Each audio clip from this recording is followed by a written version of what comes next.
Les grandes décisions ne se prennent pas au milieu des hommes. Les grandes décisions se prennent dans la présence de Dieu. C'est Dieu qui est le maître de tout. De ce qui est visible et de ce qui est invisible.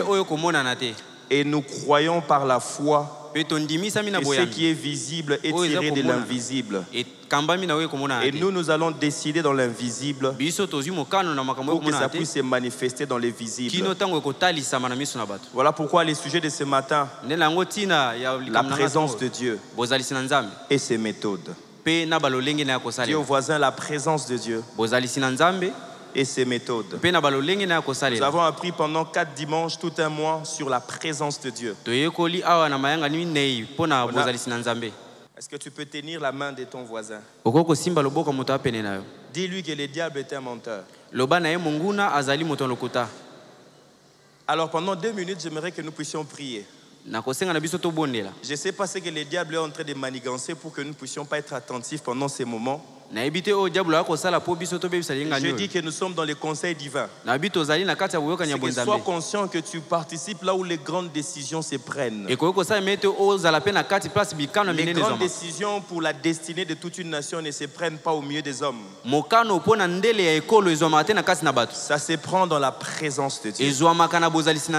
Pendant un instant, j'aimerais que tu puisses prier. Le temps qu'on puisse résoudre un problème technique. Mais j'aimerais que tu restes conscient de la présence de Dieu. Si c'est un cantique qui te monte à cœur, n'hésite pas de lever ces cantiques-là. Si c'est une prière qui monte, n'hésite pas de faire monter cette prière. Parce que c'est la seule arme que nous avons. Moi, je ne sais pas, je n'ai jamais touché à une arme physique. D'ailleurs, j'ai toujours peur de le toucher. Mais j'ai une arme que Dieu m'a donnée. C'est la prière. Est-ce qu'on peut prier pendant quelques minutes?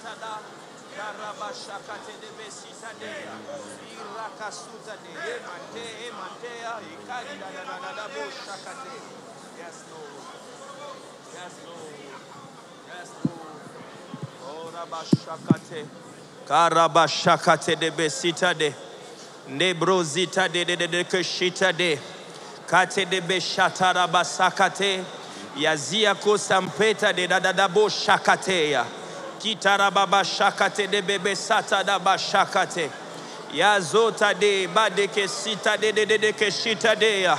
Cette semaine, le ciel doit rester ouvert en notre faveur. Cette semaine, le ciel doit rester ouvert en notre faveur. Cette semaine, tu ne seras pas ignorant comme Jacob. Oh, Dieu était là. Pendant qu'il fouillait son frère, Dieu était là. Dieu était là. Alléluia. Alléluia.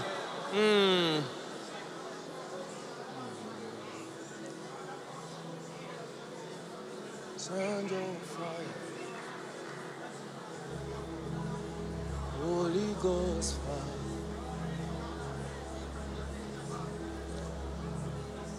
Send your fire again.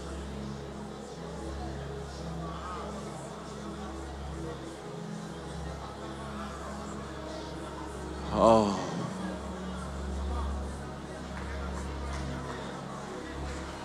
Send your fire, Holy Ghost fire. Send your fire again, Holy Ghost fire. Tinda moto, moto ya molimo. Tinda Bunda moto lisusu moto ya molimo.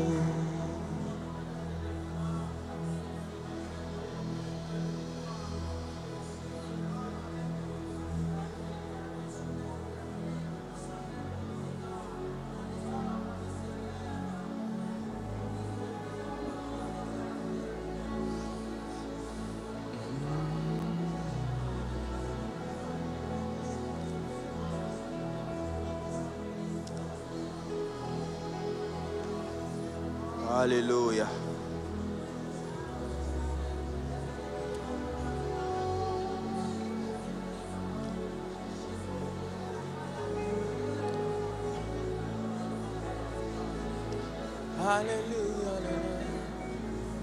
Oh Seigneur, nous bénissons ta sainte présence. N'est-ce pas, tu nous as pris et tu nous as fait asseoir dans les lieux célestes. Au-dessus de tout, au-dessus des principautés, au-dessus des dominations, au-dessus des esprits mauvais, pour que nous puissions régner avec toi. Merci Seigneur. Au nom de Jésus. Amen. Amen.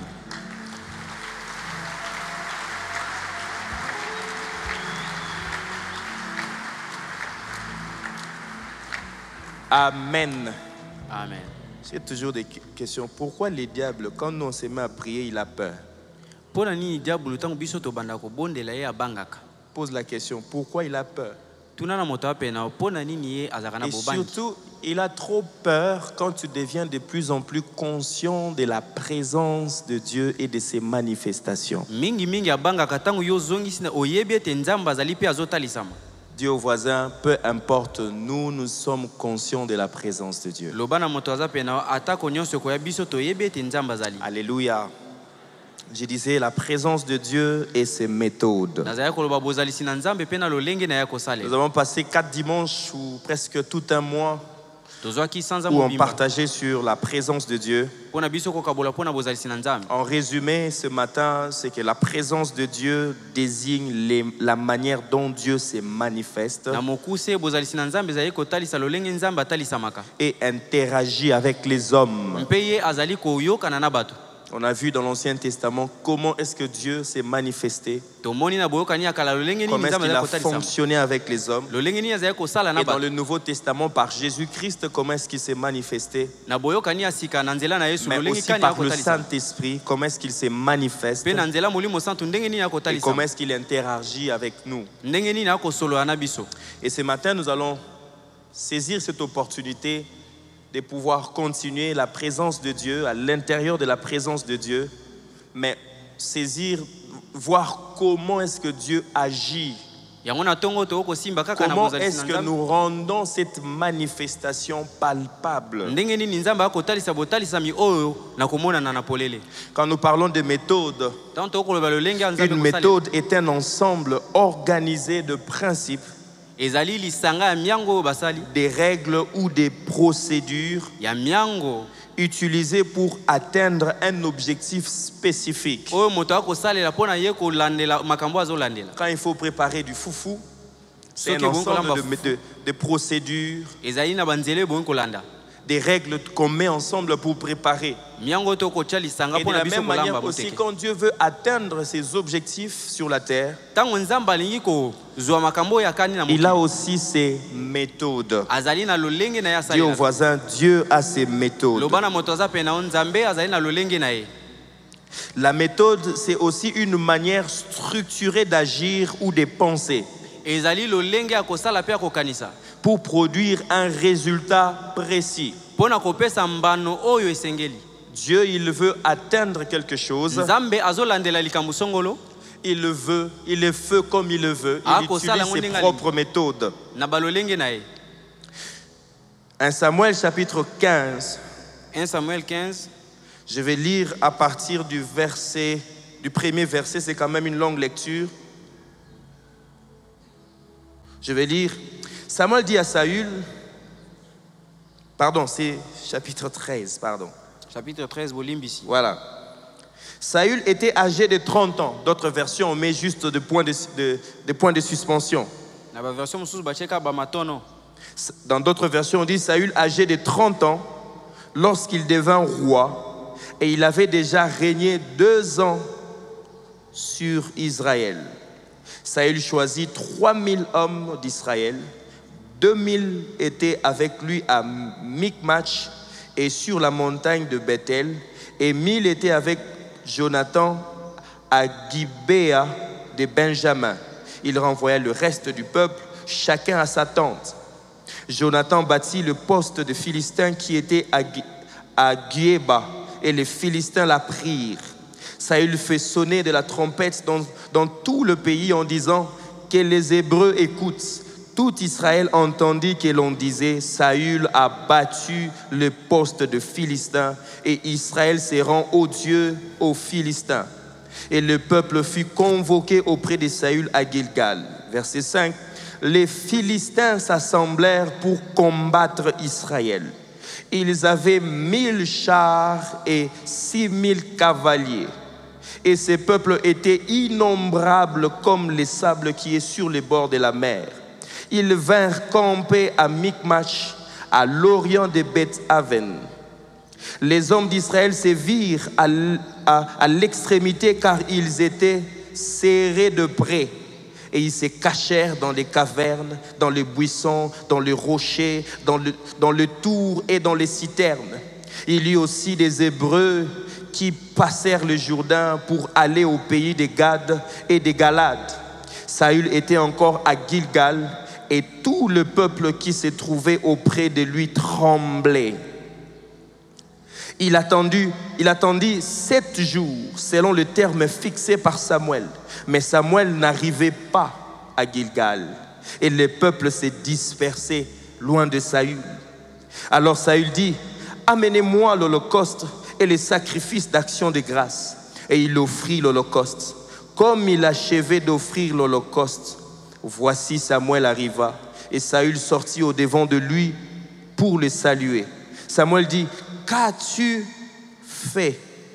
Saül répondit, lorsque j'ai vu que le peuple s'est dispersé loin de moi, que tu n'arrivais pas au terme fixé et que les Philistins étaient assemblés à Michmash, je me suis dit, les Philistins vont descendre contre moi à Gilgal. Et je n'ai pas imploré l'Éternel. C'est alors que je me suis fait violence et que j'ai offert l'holocauste. Samuel dit à Saül, tu as agi en insensé. Tu n'as pas observé les commandements de l'Éternel, ton Dieu, t'avait donné. L'Éternel aurait fait quoi? Affermi pour toujours ton règne sur Israël. Et maintenant ton règne ne durera point. L'Éternel s'est choisi un homme selon son cœur. Et l'Éternel l'a destiné à être le chef de son peuple parce que tu n'as pas observé ce que l'Éternel t'avait commandé. Puis Samuel s'éleva et monta de Gilgal à Gibéa de Benjamin. Saül fit la revue du peuple qui se trouvait avec lui. Il y avait environ 600 hommes. Saül, son fils Jonathan et le peuple qui se trouvait avec eux avaient pris position à Géba de Benjamin et les Philistins campaient à Michmash. Il sortit du camp des Philistins 3 corps pour ravager. L'un prit le chemin d'Opra vers le pays de Choual, l'autre prit le chemin de Beth-Horon et le troisième prit le chemin de la frontière qui regarde la vallée de Tséboïm, du côté du désert. Verset 19. On ne trouvait point de forgerons dans tout le pays d'Israël, car les Philistins avaient dit, empêchons les Hébreux de fabriquer des épées ou des lances. Et chaque homme en Israël descendait chez les Philistins pour aiguiser son soc, son hoyau, sa hache et sa bêche. Quand les tranchants des bêches, des hoyaux, des tridents et des haches étaient émoussés, et pour redresser les aiguillons, il arriva qu'au jour du combat, il ne se trouvait ni épée, ni lance entre les mains de tout le peuple qui était avec Saül et Jonathan. Il ne s'en trouvait qu'auprès de Saül et de Jonathan, son fils. Un poste de Philistins vint s'établir au passage des Micmash. Ça ressemble à notre histoire. Hein? Le contexte ici, c'est qu'à ce moment-là, Israël est en guerre contre les Philistins qui ont rassemblé une énorme armée. Et Saül et son armée se trouvent à Gilgal, attendant le prophète Samuel pour offrir un sacrifice avant de partir au combat. Quand vous regardez les textes, vous voyez la pression que Saül avait. Un, il n'avait pas assez de gens. Deux, il n'avait pas assez d'armes. Et trois, les Philistins étaient nombreux. Mais Dieu avait donné une instruction à Saül. Il lui a dit, tu dois attendre, par le prophète Samuel, tu dois attendre 7 jours jusqu'à ce que je vienne pour offrir le sacrifice des holocaustes. Samuel avait dit à Saül d'attendre pendant combien de jours? Et j'aimerais dire à quelqu'un, cette semaine étant église, nous allons attendre 7 jours dans la prière, le secours de l'Éternel. Alléluia.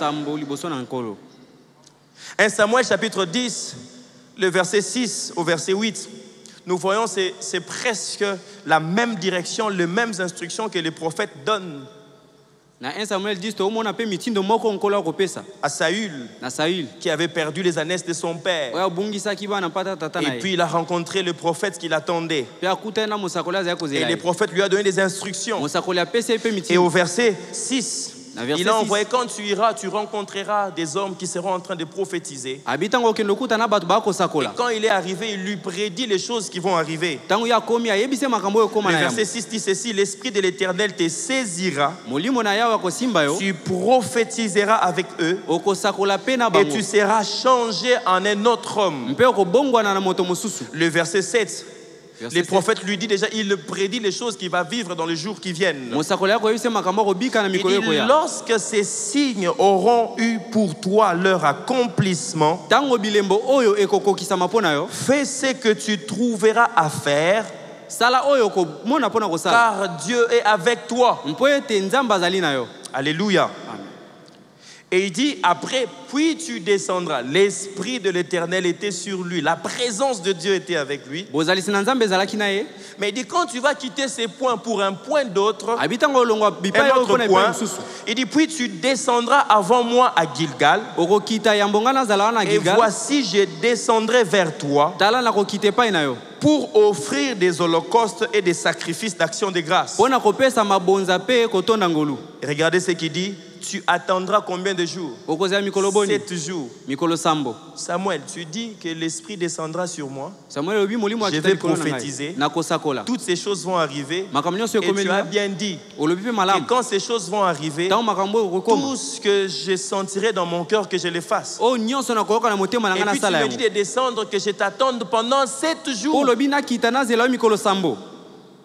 Jusqu'à ce que j'arriverai auprès de toi et que je te dise ce que tu dois faire.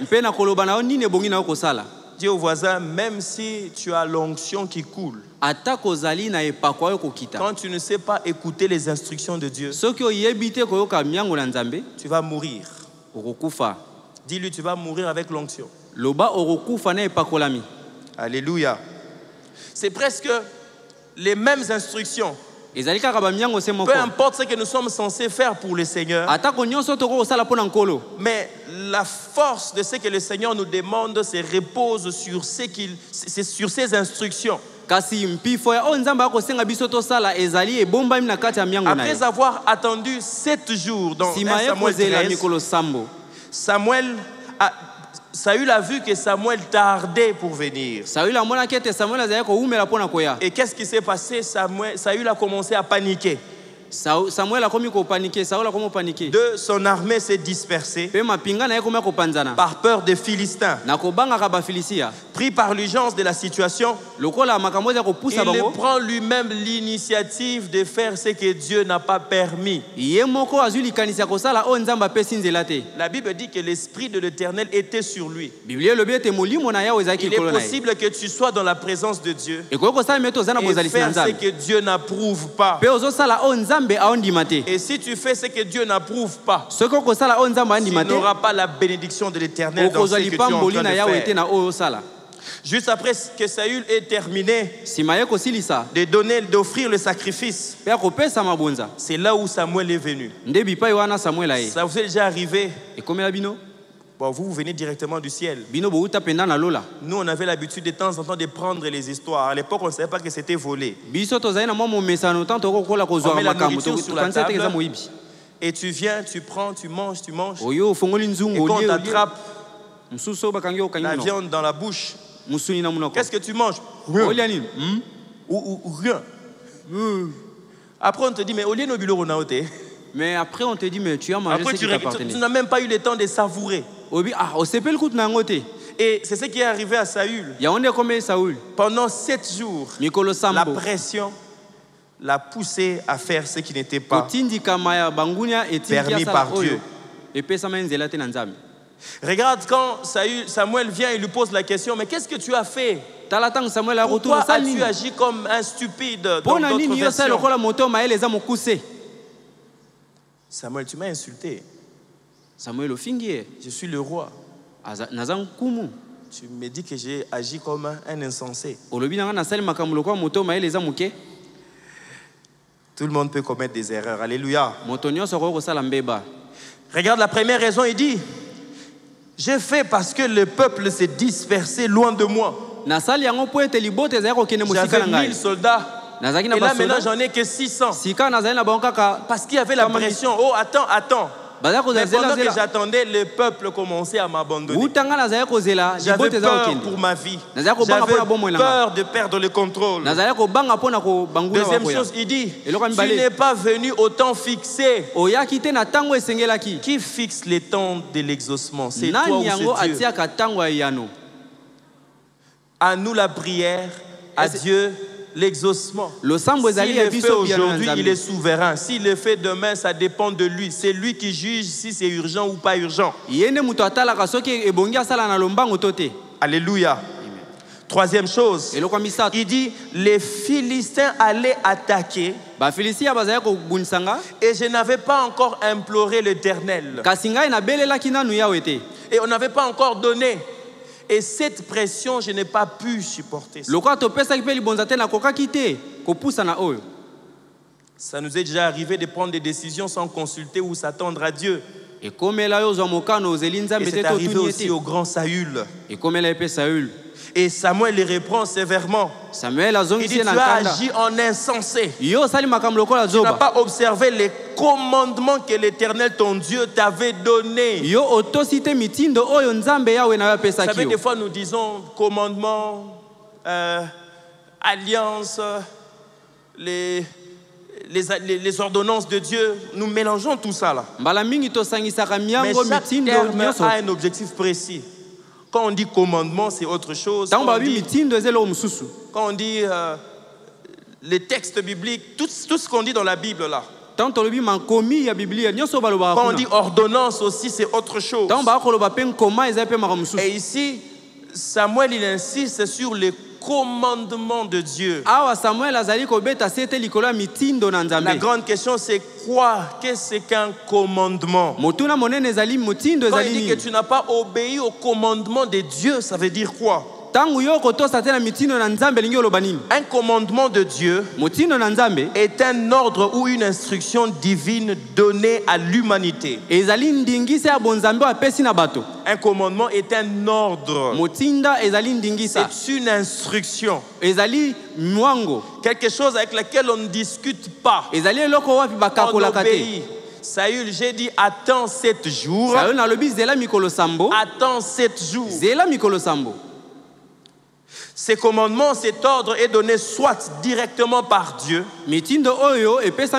soit à travers ses serviteurs ou ses prophètes, dans les buts de guider la vie spirituelle, la vie morale et la pratique de croyants. Ces commandements ne sont pas des suggestions, mais des directives obligatoires pour quiconque veut vivre la volonté de Dieu. Quoique nous soyons dans la présence de Dieu, mais pour que nous puissions vivre la volonté de Dieu sur la terre, nous devons apprendre à suivre les commandements de Dieu. Qu'est-ce que Dieu ordonne? Quelles sont les instructions de Dieu? Chacun de nous a reçu des instructions de la part de Dieu. Et ces instructions se trouvent dans la parole de Dieu.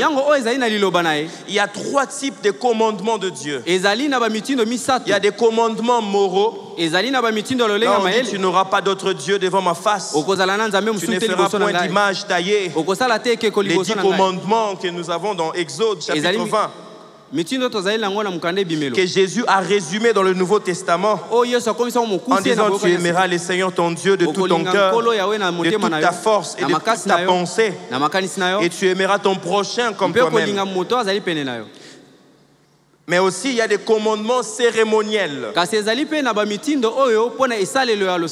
Il dit, ce sont des commandements qui concernent les rituels religieux donnés à Israël dans l'Ancien Testament. Comme les offrandes, les sacrifices, les règles alimentaires. Pendant les fêtes, quelles sont les choses qu'il faut observer? Lévitique 11, 17, il dit: vous ne mangerez pas de porc. Ce sont des commandements cérémoniels. Vous célébrerez la Pâque en souvenir de la sortie d'Égypte. Mais dans le Nouveau Testament, ces lois ont été accompli en Christ. Mais la leçon cachée sur les commandements cérémoniels, c'est que nous ne sommes plus sous ces commandements. Nous ne sommes plus sous ces commandements. Mais nous respectons les principes derrière ces commandements. Les offrandes, les cultes, le respect du sacré. Parce que l'Ancien Testament, c'était juste la préfiguration de ce que nous devons vivre maintenant dans la Nouvelle Alliance. Ces choses-là ont changé, mais la pratique derrière, il y a toujours des effets derrière ces pratiques-là. Mais aussi, il y a le troisième type de commandement. Les commandements de Christ dans le Nouveau Testament. Matthieu chapitre 5, le verset 44. Matthieu 5, 44. Jésus dit: aimez vos ennemis, bénissez ceux qui vous maudissent. Parmi les commandements de Christ dans le Nouveau Testament, il dit: allez, faites de toutes les nations des disciples. Jean 14, 15 dit ceci: si vous m'aimez, gardez mes commandements. La leçon derrière les commandements de Jésus, les commandements de Jésus nous enseignent une vie de sainteté, de foi et d'amour. Pourquoi obéir aux commandements de Dieu? Alléluia. Amen. C'est ce qui a fait en sorte que Saül soit rejeté. Juste parce qu'il n'a pas obéi au commandement de Dieu. Il n'a pas obéi à l'ordre que Dieu avait donné. Pourquoi obéir au commandement de Dieu? 1 Jean chapitre 5, le verset 3 dit ceci: car l'amour de Dieu consiste à garder ses commandements. Et ces commandements ne sont pas pénibles. Première raison, pourquoi obéir? Parce que l'obéissance prouve notre amour pour Dieu. Si tu aimes Dieu, ce n'est pas parce que tu as chanté, ce n'est pas parce que tu as pleuré, ce n'est pas d'abord parce que tu t'es repenti, mais c'est parce qu'après avoir fait tout cela, tu obéis au commandement de Dieu. C'est ça, aimer Dieu. Pose la question au voisin, aimes-tu Dieu? Si tu l'aimes, est-ce que tu obéis à ses commandements? Deuxièmement, pourquoi obéir aux commandements? Elle nous garde dans la bénédiction. Quand vous lisez Deutéronome 28, Dieu dit, si tu obéis aux commandements que je t'ai prescrits, voici ce que tu vas vivre. Vous allez voir les 7 degrés de bénédiction que Dieu donne.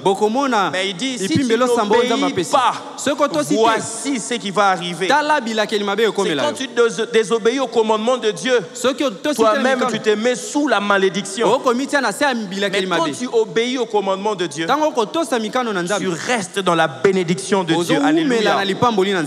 Troisièmement, pourquoi obéir au commandement de Dieu? Elle nous protège du péché et de ses conséquences.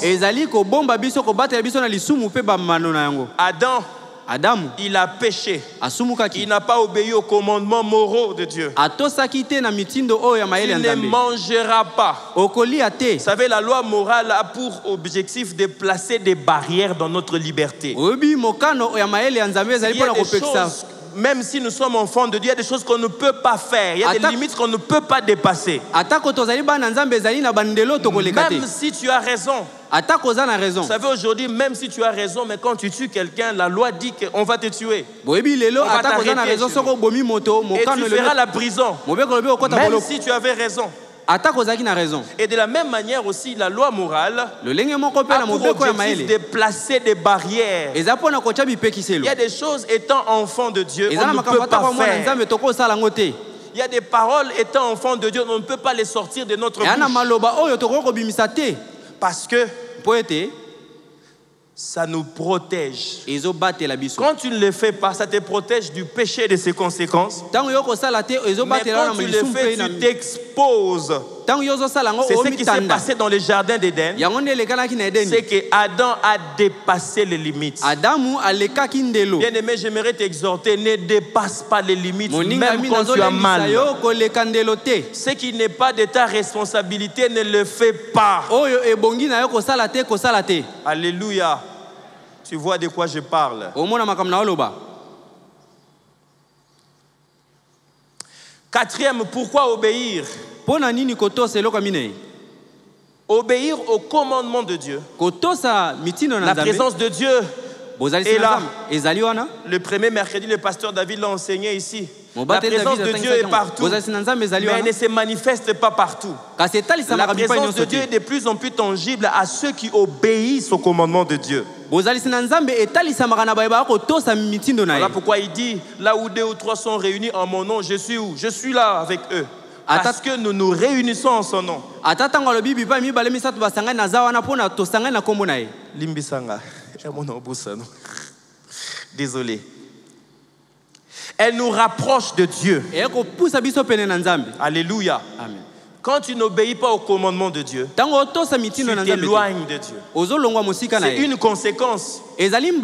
Quand Adam a péché, lui-même s'est éloigné de la présence de Dieu. Regardez ce que Dieu dit à Caïn. Il dit, les mâles se couchent devant ta porte. Toi, domine. Il dit, si tu agis bien, tu relèveras ta tête. C'est que des fois quand tu pêches, la culpabilité envahit ton cœur et toi-même tu te sens indigne dans la présence de Dieu. Parce que notre Dieu est saint. Imagine, tu te retrouves, tu détruis la voiture de quelqu'un d'autre et puis tu viens devant la présence de Dieu, tu implores son pardon. Ta conscience sera en train de te rappeler, et automatiquement tu te prives de la présence de Dieu. Parce que tu n'obéis pas au commandement de Dieu. Quelles sont les conséquences quand nous désobéissons au commandement de Dieu? Saül a été rejeté à cause de sa désobéissance. Quand nous lisons dans 1 Samuel chapitre 15, le verset 22, Samuel dit ceci: l'obéissance vaut mieux que le sacrifice. Il est en train de dire, Saül, ce que tu es en train de faire, ce que tu as fait, devait découler de ton obéissance au commandement de Dieu. Puisque tu n'as pas obéi aux instructions de Dieu, peu importe ce que tu peux faire après, Dieu ne va pas agréer cela. Il est possible que tu fasses des choses à tes yeux, tu penses que tu t'es rendu justice, mais devant Dieu tu t'es éloigné de son exaucement. Alléluia. Les amens sont minimes. L'obéissance vaut mieux que les sacrifices, car la rébellion est aussi coupable que la divination. La désobéissance à la loi de Dieu égale rébellion. Es-tu rebelle? Je sais qu'il n'est pas venu le rebelle.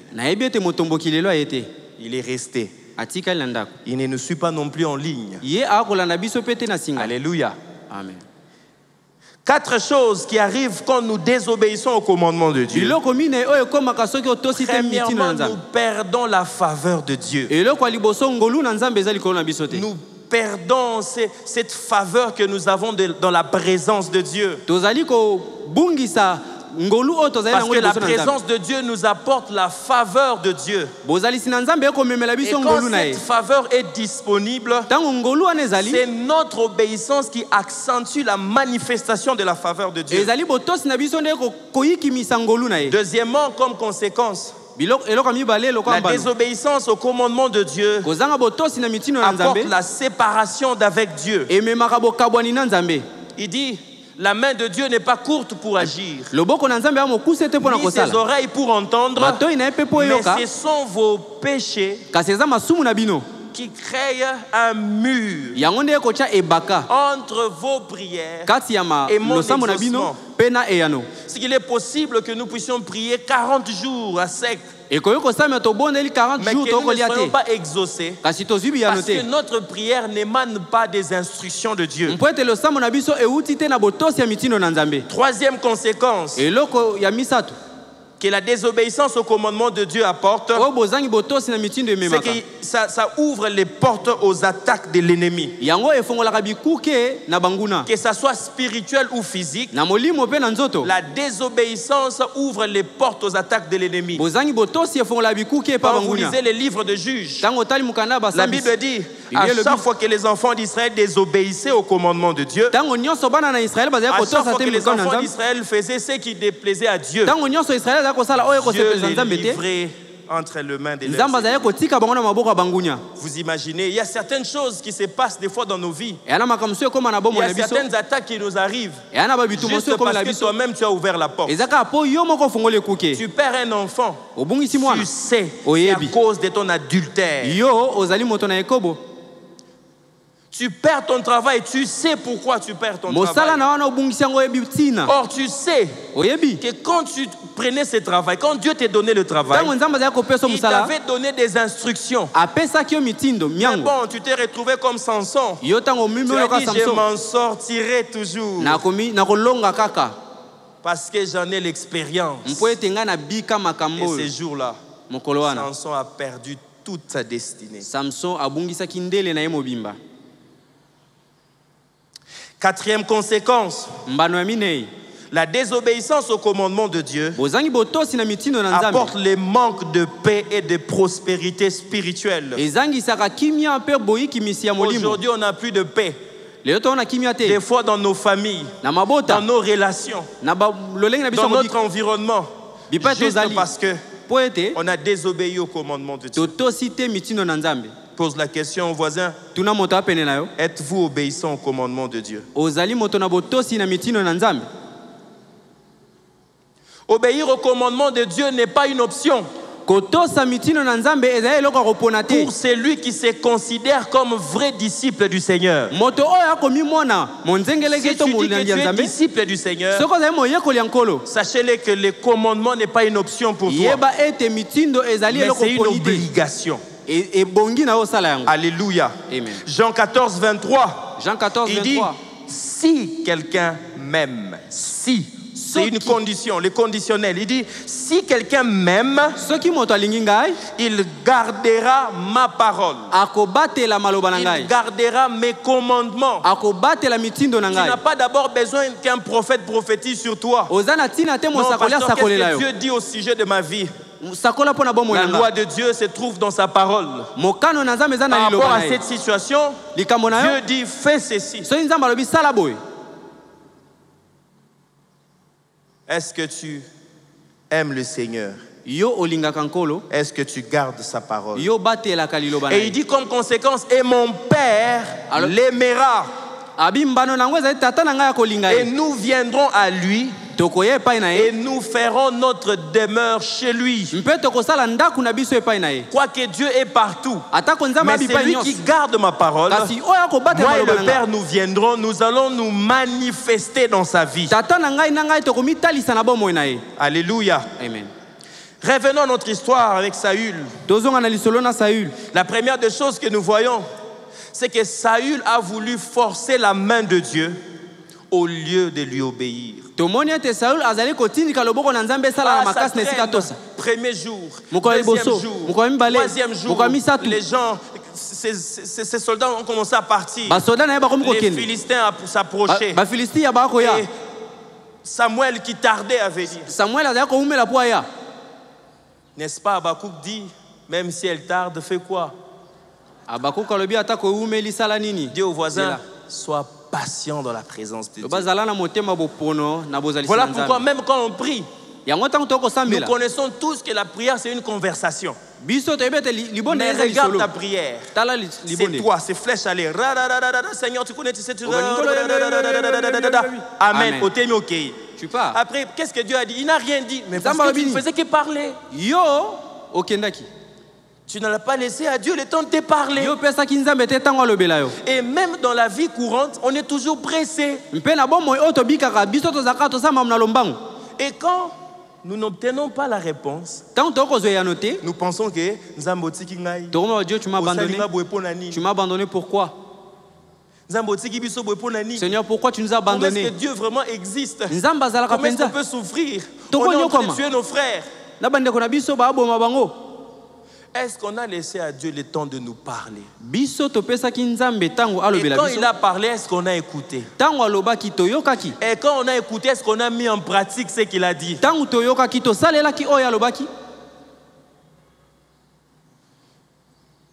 L'obéissance à Dieu prime sur l'urgence du moment. Maintenant, nous voulons voir Dieu agir. Nous voulons prier maintenant qu'il y ait quelque chose de l'autre côté. Ça, c'est pas l'obéissance. L'obéissance à Dieu prime sur l'urgence du moment. C'est pas parce que c'est urgent pour Dieu. C'est pas parce que c'est urgent, Dieu doit le faire maintenant. Dieu fait toujours au temps marqué. Au temps marqué, Dieu agira. Mais j'ai une bonne nouvelle pour notre pays, c'est que le temps est déjà marqué pour que Dieu agisse. Voilà pourquoi il ne va pas agir avec les méthodes humaines. Il va utiliser ses propres méthodes. Ça semble insignifiant, mais c'est dans ces petites choses-là que Dieu va se glorifier. Un jour, Dieu dit à Gédéon, il dit, vaillant héros, va avec la force que tu as. Et il va demander, bien aimé, venez, on va les combattre. Et le premier rassemblement, il y a eu 32 000 hommes. Tu as dit non, c'est pas avec 32 000 que je vais remporter. Je ne veux pas que quand vous allez remporter la victoire, que vous puissiez vous dire que c'est par vos propres efforts. Gédéon a repris le recrutement. Et il y a eu combien? 10 000 qui est resté. Dieu a dit non, 10 000 c'est encore trop. Il dit cette fois-ci, moi-même je vais choisir. Amène les gens vers les lacs. Ceux qui seront en mesure de boire de l'eau comme je le voudrais. C'est eux-là, ce sont ceux-là que je vais choisir. Et Dieu a choisi combien? 300. Ils étaient des milliers. Des fois, Dieu se glorifie dans de petites choses. Pendant on pense qu'on doit avoir tout ce qu'il faut pour combattre. Pendant on pense qu'on doit maîtriser les frontières. Dieu dit non, je n'ai pas besoin de frontières pour entrer. N'est-ce pas, je suis omniprésent. J'entre partout comme je veux. Je traverse les murs. J'entre comme je veux dans n'importe quelle situation. Pendant qu'on pense que c'est chaotique, Dieu aime des situations chaotiques pour entrer dedans. Quand il le fera, on dira ça c'est le doigt de Dieu. C'est ce qui s'est passé en 2020 pendant qu'on avait la Covid ici. Pendant qu'on pensait qu'on allait tous mourir, Dieu a changé la situation. Là où ils avaient tout, la médecine qu'il faut, les labos qu'il faut, le médecin qu'il faut, l'argent qu'il faut, là où il y a beaucoup plus de morts, et nous ici, c'est des tisanes et des lots chaudes qui nous ont protégés. Et j'aimerais dire à quelqu'un ce matin, ce n'est pas les armements, ce n'est pas les États-Unis, ce n'est pas les Occidents qui apporteront le secours. Notre secours viendra de l'Éternel. Voilà pourquoi cette semaine, nous allons venir en ces lieux. Nous allons crier vers l'Éternel parce que c'est lui notre solution.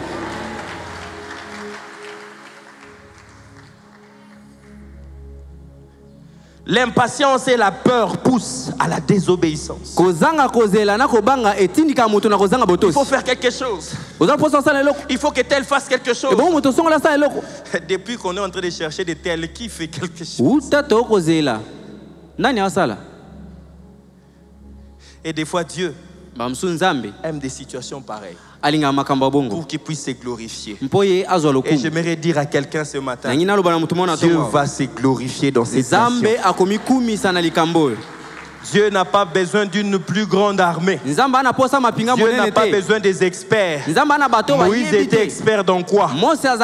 Il a fait 40 ans dans le désert en train de mettre le troupeau de son beau-père. Mais ce jour-là, il a fait face à la grande puissance de l'époque qui était le Pharaon. Il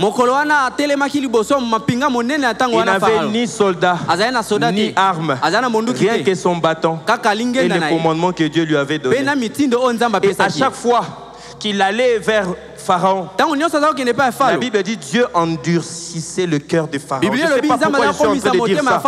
Laissez Dieu endurcir le cœur de Pharaon. Laissez Dieu endurcir le cœur de ceux qui nous combattent. Parce que Pharaon maintenant est sur le point de disparaître. Ne soyez pas étonnés. Les secours qu'on cherchait, on ne l'a pas. Parce que Dieu est en train maintenant d'endurcir les cœurs de nos ennemis. Dieu a ses méthodes. Quand on pense que Dieu, tu dois agir, il est calme. Il dit, je connais la fin. C'est que la fin, les Égyptiens que vous voyez, vous ne les verrez plus. Mais pour que vous ne puissiez pas les voir, je savais que les Israélites n'avaient pas d'armement. Ils savaient que pendant plus de 4 siècles, ils n'étaient que des esclaves, habitués à travailler au fouet. C'est-à-dire quand ils voyaient les chars de Pharaon venir, c'est d'abord la mentalité, ils vont encore nous fouetter. Des fois, Dieu se contente des situations pareilles pour manifester qu'il est le Tout-Puissant, qu'il est celui qui maîtrise les temps et les circonstances, qu'il est celui qui tient le cœur de roi. Il dit le cœur de roi sont comme un courant d'eau entre les mains de Dieu. Il peut l'amener à droite, il peut l'amener à gauche. C'est lui qui le fait. Il peut endurcir le cœur parce qu'il sait que la victoire est de notre côté.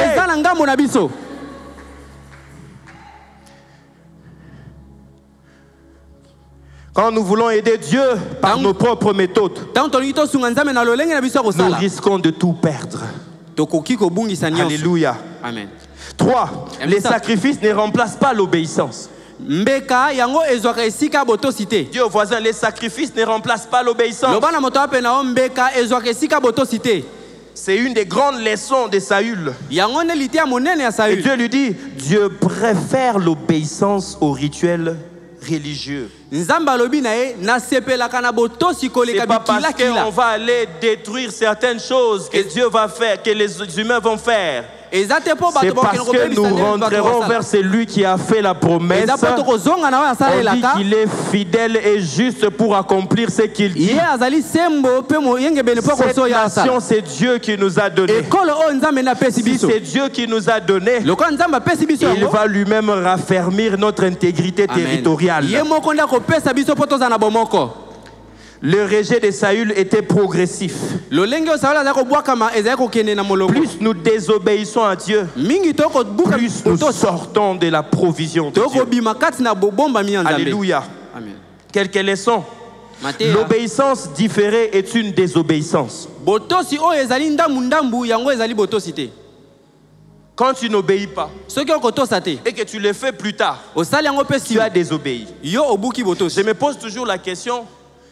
Les disciples à qui Jésus a demandé d'aller prendre la pièce de monnaie dans la bouche du poisson, s'ils étaient allés 1 heure après ou 1 heure plus tôt, qu'est-ce qui allait se passer? Si Dieu dit d'attendre, il faut attendre, même sous pression. Non, mais on a dit... je dois me marier pour obtenir. Mais Dieu ne t'a pas dit de te marier. Demain, tu vas divorcer. Il y a des gens qui se sont mariés juste parce que on a dit que pour obtenir ces postes-là, il faut que tu sois responsable. Sur base de quoi tu traites quelqu'un de responsable? Il y a des gens qui sont mariés, irresponsables. Et de ceux-là qui ne sont pas encore mariés, très responsables. Et je me pose toujours des questions. Quand on dit responsable, c'est sur base de quels critères? J'aimerais dire à quelqu'un, si Dieu dit attends, attends. Même sous la pression là. Attends. Quelqu'un s'est précipité. Il a été rejeté par Dieu. 2. L'émotion et la peur ne doivent pas dicter nos décisions. Quand tu veux prendre de grandes décisions, on dit toujours que la nuit porte conseil. Même quand tu es fâché, va dormir. La nuit va te porter conseil. Tu vas très bien réfléchir. Moi, je me rappelle une fois. Moi, j'étais très turbulent chez nous. Alors un jour, on s'est pris la tête avec ma mère. Et je me suis fâché. Elle a dit quelque chose qui m'a énervé. Alors, ok, je vais prendre mes bagages, je vais partir. J'entre dans la chambre. Je commence à plier mes bagages. Et puis j'ai réfléchi, et après j'ai réfléchi, où est-ce que je vais aller? J'ai tout arrangé. Et j'ai dormi. Ne prends pas de décisions quand tu es en colère. Tu risques de regretter plus tard. Surtout les hommes, tu vois l'ego masculin là. Quand tu prends une décision, toujours que soda beta ramassasina. Un militaire tire par honte, il ne faut pas le provoquer. L'ego là, il faut dominer sur ça. Parce que ça t'éloigne de la volonté de Dieu. Quand tu regardes vraiment, quand tu regardes tous les désordres qui sont passés cette semaine, tu te poses des questions, est-ce que ça valait la peine de faire ça? Par contre, nos frères et sœurs sont maintenant au chômage.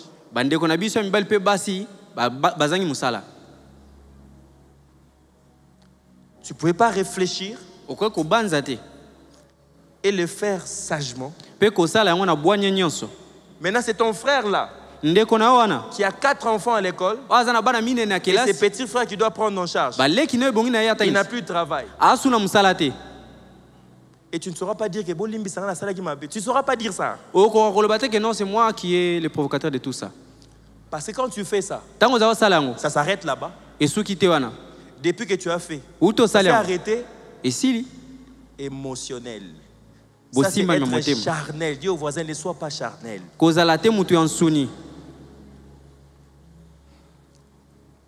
Les plus grands échecs spirituels viennent des décisions prises dans la peur. Quand tu as peur, ne fais rien. Troisièmement, nous ne pouvons pas remplacer l'obéissance par des bonnes actions. Les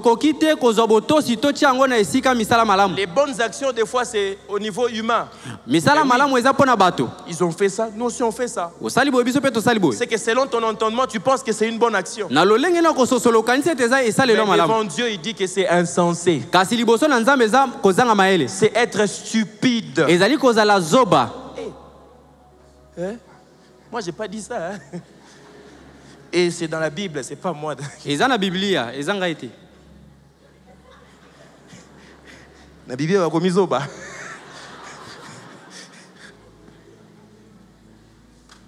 y a certaines actions qui font de toi stupide.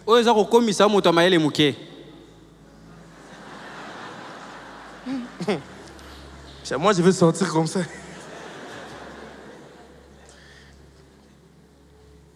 Ce n'est pas parce qu'on fait des choses pour Dieu qu'on lui obéit. Un jour, Paul, qui persécutait l'église, il pensait le faire pour Dieu, les pauvres. Et un jour, il allait avec beaucoup de courage. Il a pris les ordonnances, tout ce que les pharisiens lui avaient donné. Il a pris les soldats. Ils vont sentir. Il était en train de partir. Il allait. Et il rencontre le Seigneur. Et il lui pose la question. Saul, pourquoi me persécutes-tu? Seigneur, je le fais pour toi. Non, moi, c'est l'amour du prochain. Moi, ce que j'ai enseigné, les commandements nouveaux que j'ai donnés, tu aimeras ton prochain comme toi-même. Ce que tu fais, tu ne t'aimes pas, tu n'aimes pas ton prochain, et tu n'aimes pas le Seigneur.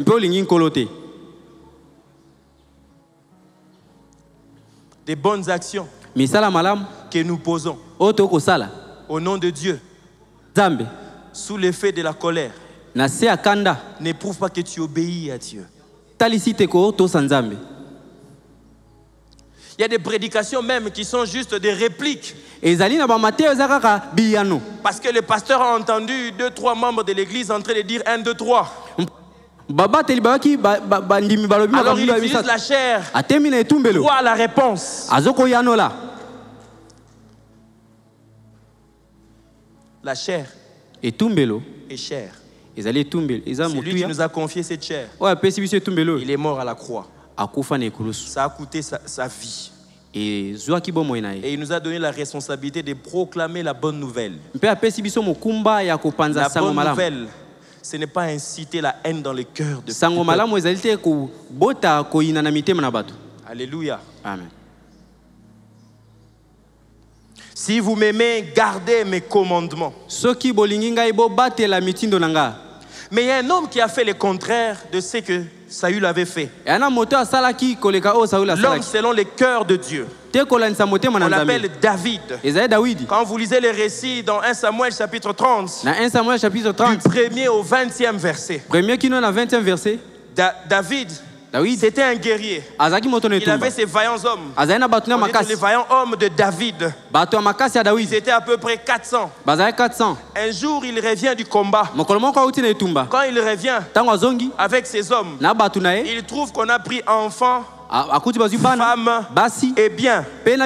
Comme chez nous. On nous a pris en otage. Nos biens, nos richesses. Et la Bible dit, ils ont pleuré toute la journée jusqu'à être fatigués.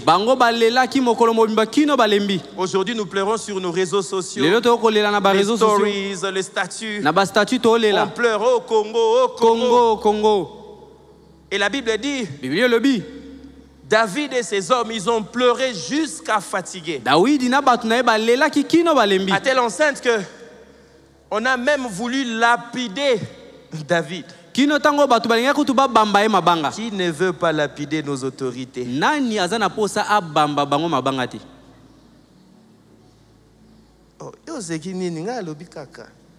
Moi, je n'ai Rien dit. Quand ils sont revenus, les Amalécites ont tout pris. Femmes,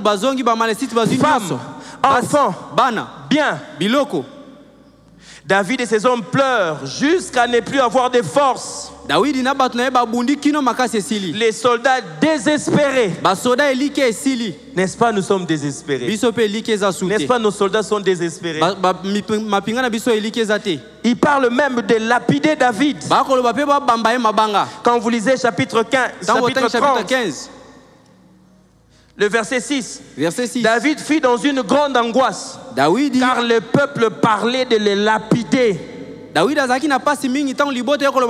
que tous avaient de l'amertume dans l'âme. Chacun à cause de ses fils et de ses filles.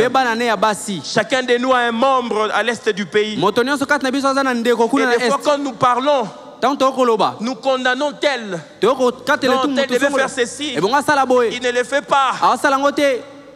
Je pense même que si les autorités étaient là, on pourrait même les lapider. Comme on voulait les faire avec David. Mais j'aime la réaction de David. David ne s'est pas précipité. Il n'a pas dit, ok, c'est bon, allons combattre, allons suivre. Verset 6. La Bible dit, mais David reprit courage en s'appuyant sur l'Éternel son Dieu.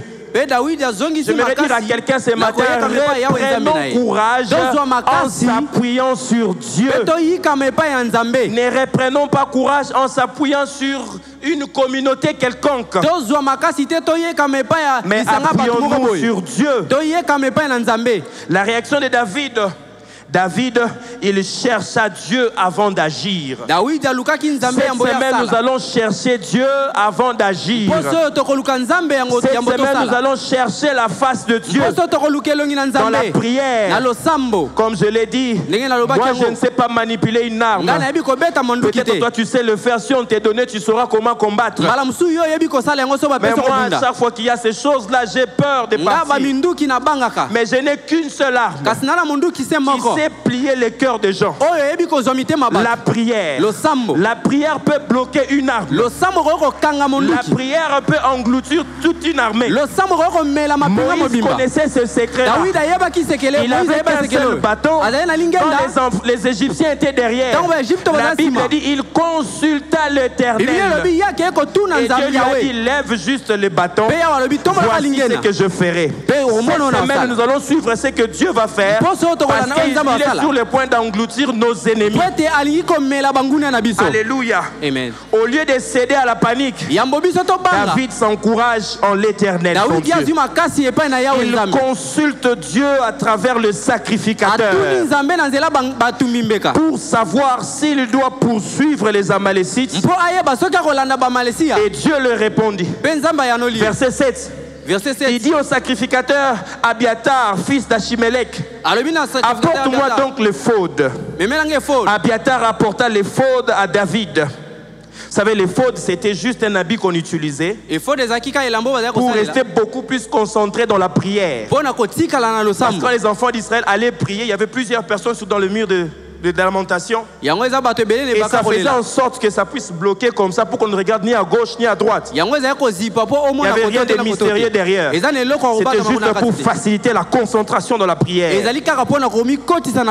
Et la Bible dit, il a demandé apporte-moi donc l'éphod. Abiatar apporta l'éphod à David. Et regardez ce que la Bible dit. David consulta l'Éternel. David qui a renversé Goliath. David, tu avais l'expérience. Tu n'avais pas besoin de consulter l'Éternel. D'ailleurs, ces jours-là, quand tu as renversé Goliath, on n'a pas vu là où tu as prié. Mais David connaissait la source de sa force. Il connaissait la source de sa victoire. C'était dans la présence de Dieu. C'était en consultant l'Éternel. Et la Bible dit, il consulta l'Éternel en disant, Poursuivrai-je cette troupe? L'atteindrai-je? C'est le français qu'on n'utilise pas toujours. Hein? L'Éternel lui répondit, poursuis, car tu atteindras et tu délivreras. J'aimerais dire à quelqu'un ce matin, si nous écoutons les instructions de Dieu, nous allons poursuivre, nous allons atteindre et nous allons apporter la victoire. Amen. Et ce qui est bon dans ça, quand vous lisez le verset 18, David sauva tout ce que les Amalécites avaient pris. Et il délivra aussi ces deux femmes. J'aimerais dire que dans ce combat, dans cette bataille, nous n'allons rien perdre. Nous n'allons perdre même pas un centimètre de notre pays. Nous allons tout récupérer. J'ai dit au départ ici que nous sommes dans les conseils divins. Nous sommes en train de décider avec Dieu. Et c'est ce qui est visible est tiré de l'invisible. Et ce que nous sommes en train de faire, nous sommes en train d'appeler à l'existence ce qui n'existe pas encore. Il reprend tout sans perte. Quand Dieu dit, tu vas tout récupérer, fais-lui confiance. Cette semaine, nous allons faire confiance en Dieu. 4 leçons. C'est que ne pleure pas sur tes pertes. Ne pleurons pas sur ce que nous avons déjà perdu, mais consulte Dieu pour la restauration. Consultons le Seigneur pour la restauration. Parce que Dieu est capable de restaurer même ce qu'on a perdu et de donner même ce qu'on n'a jamais eu. Pendant cette semaine, c'est l'exercice que nous allons faire. Deuxième chose, l'obéissance à la direction de Dieu garantit la victoire.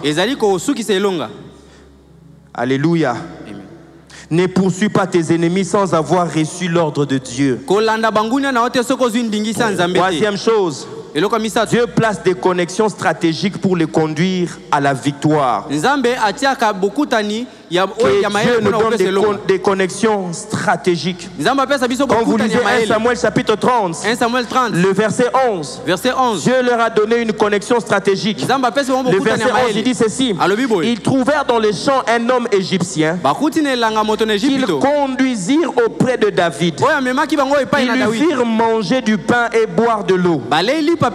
Et ils lui donnèrent un morceau d'une masse de figues sèches et 2 masses de raisins secs.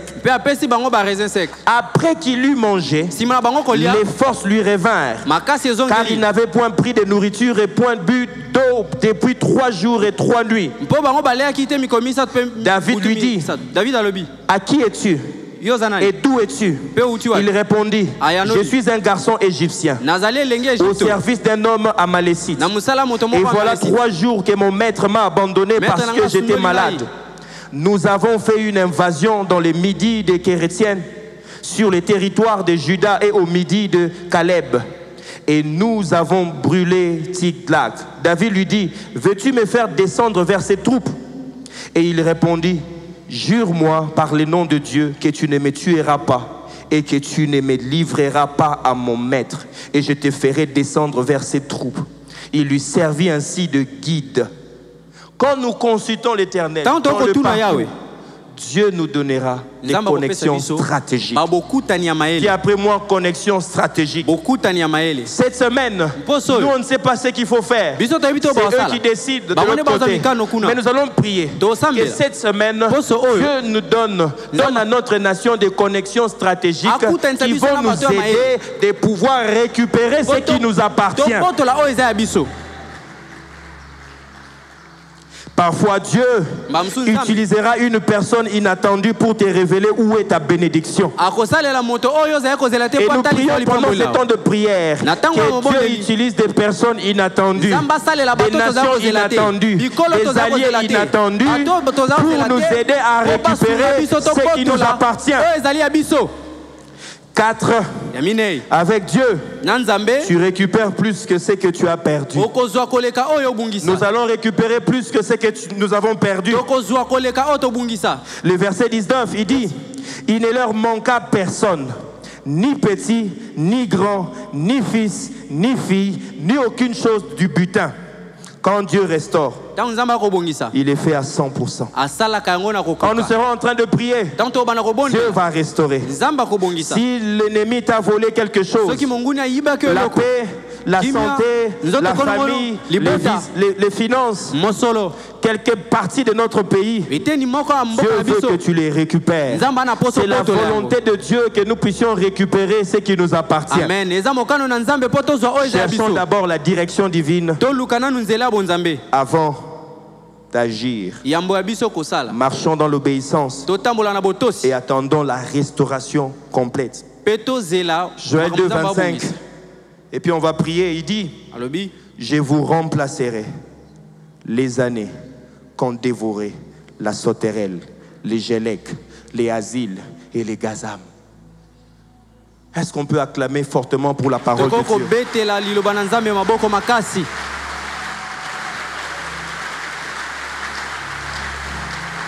Nous acclamons déjà pour la victoire de notre nation. Oh, je les déclare prophétiquement. En accord avec nos pères. En accord avec toutes les églises Philadelphie. Prophétiquement, nous proclamons la victoire sur nos ennemis.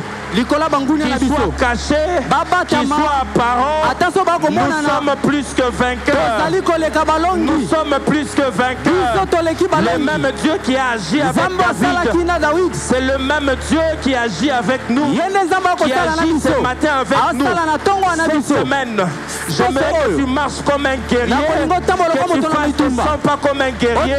C'est la semaine des conquêtes. C'est la semaine où nous allons conquérir par la prière. Par l'intercession, nous allons repousser l'ennemi, que ce soit spirituel, que ce soit physique. Nous allons reconquérir ce qui nous appartient.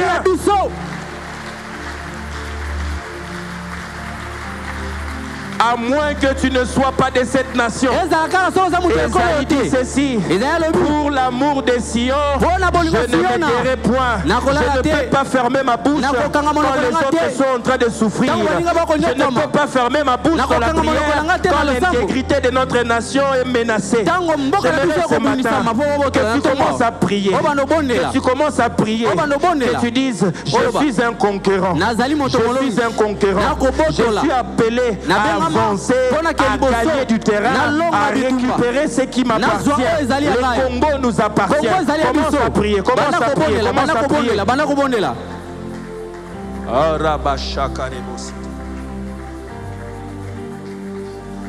Bien-aimé dans la prière, n'aie pas peur de crier, n'aie pas peur de parler. Bartimée savait que son salut était en train de passer. Il n'a laissé personne l'étouffer. Il dit: fils de David, aie pitié de moi. Fils de David, aie pitié de moi. Cette semaine, nous allons crier vers l'Éternel. Car la Bible dit, dans leur détresse, ils crièrent vers l'Éternel. Cette semaine, déjà à partir d'aujourd'hui, nous crions vers l'Éternel. Nous crions vers l'Éternel. Nous crions vers l'Éternel. Bien-aimé, prie, parle à Dieu. Consulte Dieu comme David. Il consulta l'Éternel. Cette semaine, nous allons consulter l'Éternel pour ceux qui nous dirigent. Peut-être ils ont peur. Peut-être ils n'ont plus de solution.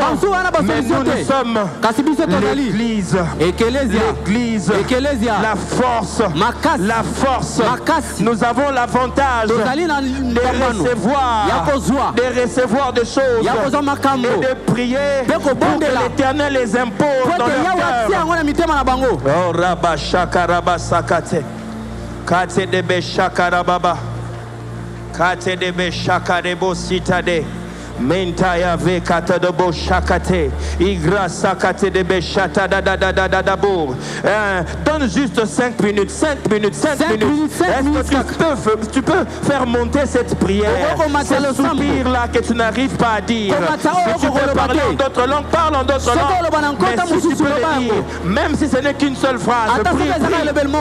Dis à Dieu: l'intégrité de notre nation. Cette nation, c'est à nous. C'est ça notre héritage. Nous avons la responsabilité de protéger, de les garder. Tu as donné à Adam l'héritage. C'était le jardin d'Éden. Tu as dit garde-le, protège-le. Tu nous as donné le Congo pour que nous puissions le protéger. Nous ne savons pas toucher les arbres. Nous ne savons pas comment manipuler. On ne sait pas comment faire des négociations. On sait seulement crier à l'Éternel. On sait seulement crier vers Dieu. On sait seulement crier vers Dieu. Un jour tu as dit à Moïse, j'ai entendu les cris, j'ai entendu le pleur, Dieu entend le cri, Dieu entend le pleur. Quand il entend, il descend. Oh Rabba Shakate, de Rabba Shakarebo Sakate, Kate debe Shakate, Kate debe Shata da da da da da. Fais monter ses cris vers l'Éternel. Oh Rabba Shakate, l'avenir de nos enfants est en jeu. Kate debe Shakate, et Radidado Shakate.